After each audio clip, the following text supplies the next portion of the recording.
કરીશું હવે સુરતની જ્યાં મેટ્રોએ સર્જી છે એક મોટી મુશ્કેલી।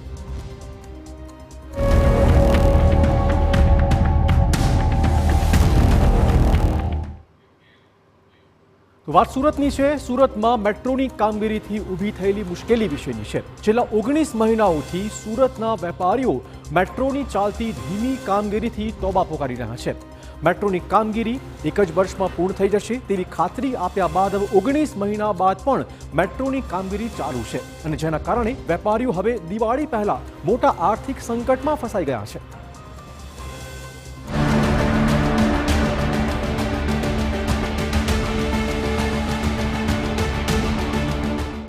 મેટ્રોની કામગીરીથી મુશ્કેલી જ મુશ્કેલી।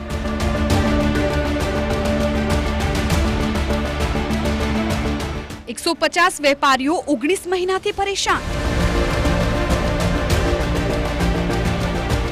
રસ્તો બંધ તો વેપાર પણ બંધ। દિવાળી પહેલા વેપારીઓ થશે દેવાદાર।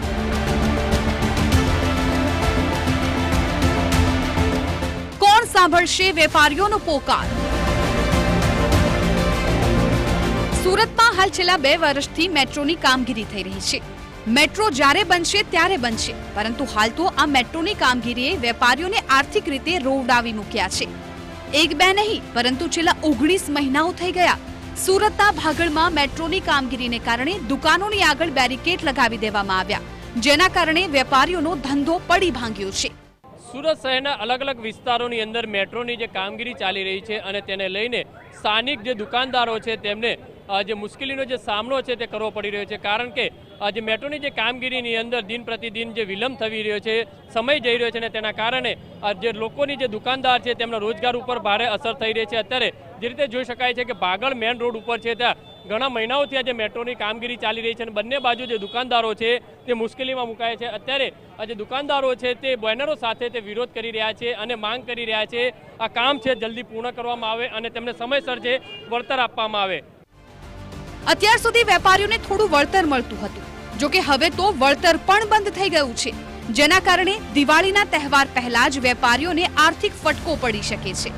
પહેલા વળતર આપવામાં આવ્યું હતું, હવે વળતર પણ નથી અપાતું। રોજગાર બંધ હોવાનો આક્ષેપ વેપારીઓ કરી રહ્યા છે। ને કહીએ છીએ કે 19 મહિનાથી આ રસ્તો સંપૂર્ણ બંધ છે, એના માટે અમે કહીએ છીએ અમને પૂરેપૂરો રસ્તો ખોલી આપો। અમારે 10 મહિનાનો એમઓયુ કરી આપેલો હતો, તે લોકોએ 10 મહિનામાં કામ નથી પૂરી કરી શકતા। પાછા 9 મહિનાનો એમઓયુ કરી આપ્યો, તે બી કામ પૂરું કરી નથી શકતા। આ કોન્ટ્રાક્ટ એકદમ ધીમું 50% જેટલું બી કામ સંપૂર્ણ પૂરું નથી કરી શકતા। અમે 10-12 દુકાનો બંધ છે, કોઈને કામ ધંધો ચાલતો નથી, લોકોને ગાડી મૂકવાની તકલીફ પડે। એના કરતા મહેરબાની કરીને આ પટરા જ્યારે ખોલી કાઢે તો પબ્લિકને આવવાની તકલીફ નહીં પડે, લોકોને ચાલવાની તકલીફ પડે ને કોઈને કામ ધંધો થતો નથી, વહેલા દુકાનો બંધ કરી દે। એના માટે છે દિવાળીના તહેવાર છે, એમાં પાછી મુશ્કેલ પડશે, લોકો પછી ખાઈ હું લોકોને પગાર કેવી રીતે કાઢશે? કમ્પાઉન્ડ વોલ અને વળતરના પ્રશ્નોનું હજુ સુધી કોઈ નિરાકરણ નથી આવ્યું, જેના કારણે વેપારીઓ ખૂબ જ પરેશાન થઈ રહ્યા છે। હવે વેપારીઓની માંગ છે કે તેઓને વળતર આપવામાં આવે। સાહેબ, માંગ અમારી એક જ છે કે કાં તમે આખો રસ્તો અમારે ખોલી આપો। જો રસ્તો નથી ખોલી શકતા તો અમારે જે અત્યારે મદદ મળતી હતી, જે એમઓયુના આધારે અમારે જે મદદ કોમ્પન્સેશન મળતું હતું તે ચાલુ રાખો, કારણ કે 19 મહિના થયા, 10 મહિનાનું એમઓયુ કરવામાં આવ્યું હતું। 10 મહિનાથી આ રાજમાર્ગને બંધ કરી દેવામાં આવ્યો। એમાં અમે અમારી ચાવી દુકાન ધંધા બધું એમણે સોંપી દીધેલું। અમારી દુકાનમાં કોઈ ગ્રાહક આવતું નથી, ધંધો બિલકુલ બધાનો બંધ થઈ ગયો છે। સામે દિવાળી છે, લોકો તહેવારોની તૈયારી કરે છે, અમે લોકોને એમ જ નવરા બેસી રહ્યા છે। દિવાળી જેવું અમારી જરીક પણ લાગતું નથી। અમારી માંગ એ જ છે કે રસ્તો પૂરો ખોલો કે અમારે કોમ્પેન્સેશન કરી આપો। સુરત શહેરમાં મેટ્રોની કામગીરી શરૂ થઈ ત્યારથી જ સુરતીઓ માટે એક બાદ એક આફત ઊભી થઈ રહી છે। મેટ્રોની કામગીરી ચાલે છે તેમાં એક પછી એક અકસ્માત થઈ રહ્યા છે અને તેના કારણે મેટ્રોની કામગીરી સામે અનેક પ્રશ્નો ઉઠી રહ્યા છે। આ ઉપરાંત મેટ્રોની ધીમી અને નબળી કામગીરીથી વેપારીઓ હવે અકળાઈ રહ્યા છે।